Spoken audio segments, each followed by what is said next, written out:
शेतकरी मित्रांनो, सर्वांनाच प्रतीक्षा होती की पी एम किसानच्या हप्त्याबरोबरच नमो शेतकरी योजनेचाही हप्ता मिळावा.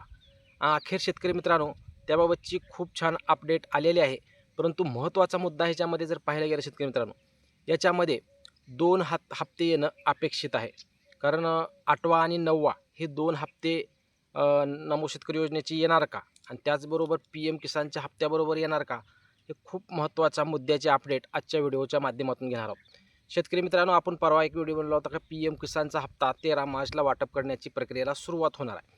मग त्याचबरोबर अपेक्षा होती की नमो शेतकरी योजनेचाही हप्ता त्यावेळेस यावा आणि राज्य शासन निश्चित त्याबाबतच पावलं उचलेल व त्या हप्त्याबरोबरच नमो शेतकरी योजनेचाही हप्ता देऊ शकतं असं आपण सांगितलेलं होतं. तर अखेर त्याबाबत अपडेट आले आहे शेतकरी मित्रांनो. नमो शेतकरी योजनेच्या हप्त्या वाटपाच्या प्रक्रियेला सुरुवात होत आहे. शेतकरी मित्रांनो, अनुसूचित जाती व अनुसूचित जमाती या 2 वेगवेगळ्या प्रवर्गामध्ये लेखाशीर्ष करण्याची प्रक्रिया सध्या सुरू आहे. अनुसूचित जाती साठी वेगळा निधी व अनुसूचित जमातीसाठी वेगळा निधी व अजून एक जी आर नमो शेतकरी योजनेचा येऊ शकतो.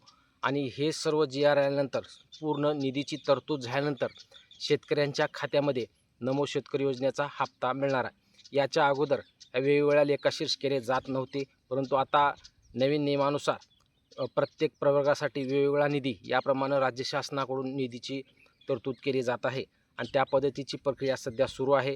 त्यामुळं नमो शेतकरी योजनेचा हप्ता बंद होतो की काय अशी खूप जणांची शेतकऱ्यांची भावना निर्माण झाली होती. अखेर तो हप्ता बंद होणार नाही शेतकरी मित्रांनो.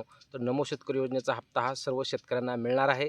आता अपेक्षा आहे की 13 मार्चला या पी एम किसानच्या हप्त्याबरोबर नमो शेतकरी योजनेचा हप्ता येईल का, हीच अपेक्षा आहे. परंतु निश्चित राज्य शासनाकडून याबाबत पावले उचलली जातील. आता 2 जी आर राज्य शासनाकडून काल काढण्यात आले आहेत. अजून एक जी आर येईल आणि संपूर्ण निधी मंजूर होताच शेतकऱ्यांच्या खात्यात नमो शेतकरी योजनेचा हप्ता जमा होणार आहे. कारण ह्याच्यामध्ये महत्त्वाचा मुद्दा 8वा आणि 9वा दोन्ही हप्ते येतील का? प्रतीक्षेत असलेला पहिला हप्ता नोव्हेंबरचा जो हप्ता आहे तो नोव्हेंबरचाही हप्ता येणं गरजेचं आहे आणि निश्चित आताचा जो हप्ता आहे तो 9वा तोही हप्ता येणं अपेक्षित आहे. परंतु राज्य शासनानं सध्या दोन्ही हप्ते दिले जाऊ शकतात शेतकरी मित्रांनो. कारण आता जर हप्ता एक तटलेला आहे त्या हप्त्याची निधीची तरतूद करून 8व्याची निधी वेगळे आणि 9व्याचा निधी वेगळा असा करून दोन्हीही हप्ते एकदाच देण्याच्या प्रक्रियेत राज्य शासन सध्या विचारात असू शकतं. सध्या आता राज्य शासनाकडून कमीत कमी 2,000 रुपये तर टाकण्याच्या प्रक्रियेला पी एम किसानच्या होणारच आहे. परंतु त्याचबरोबर हे दोन्ही हप्ते येणार का? कारण याच्या अगोदर आपण एक व्हिडिओ टाकला होता की पी एम किसानचे 2,000 व नमो शेतकरी योजनेचे 4,000. तर त्याच नियमाप्रमाणे सध्या हालचाली सुरू आहेत.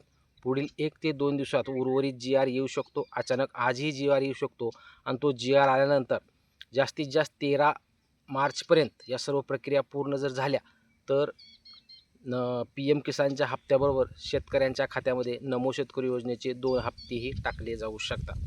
हीच एक सर्व शेतकऱ्यांना अपडेट द्यायची होती. चॅनलवर जर तुम्ही नवीन असाल तर चॅनलला सबस्क्राईब करा व जास्तीत जास्त शेतकऱ्यापर्यंत हा व्हिडिओ शेअर करा. व्हिडिओ आवडल्यास लाईक करायला विसरू नका. धन्यवाद शेतकरी मित्रांनो.